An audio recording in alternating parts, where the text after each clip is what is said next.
সূরা নিসা ৭৫ এবং ৭৬ নম্বর আয়াতের বিধান অনুযায়ী মহান আল্লাহ তাআলার এই বিধান অনুযায়ী প্রত্যেক মুসলমানের জন্য জিহাদ করা ফরজ।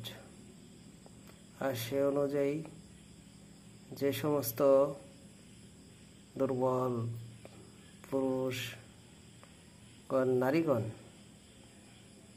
ও শিশুদের আর্তচিৎকার, কাফেরদের অত্যাচারে আর্তচিৎকার করে যাচ্ছেন, তাদের জন্য এগিয়ে যাওয়া আমাদের একান্ত কর্তব্য, দায়িত্ব। সুতরাং আমাদের সে কাফেরদের বিরুদ্ধে লড়াই করার জন্য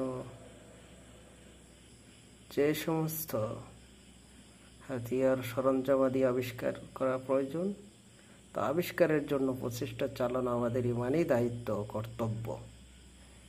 তাই আপনাদের সম্মুখে কোরআনে পাকের আয়াত এখানে তুলে ধরলাম।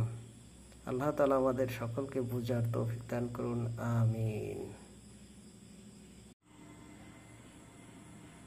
সূরা নিসা ৭৫ এবং ৭৬ নম্বর আয়াতের বিধান অনুযায়ী মহান আল্লাহ তাআলার এই বিধান অনুযায়ী প্রত্যেক মুসলমানের জন্য জিহাদ করা ফরজ। আর সে অনুযায়ী যে সমস্ত দুর্বল পুরুষগণ, নারীগণ ও শিশুদের আর্তচিৎকার,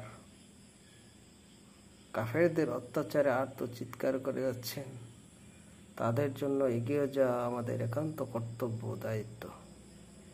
সুতরাং আমাদের সে কাফেরদের বিরুদ্ধে লড়াই করার জন্য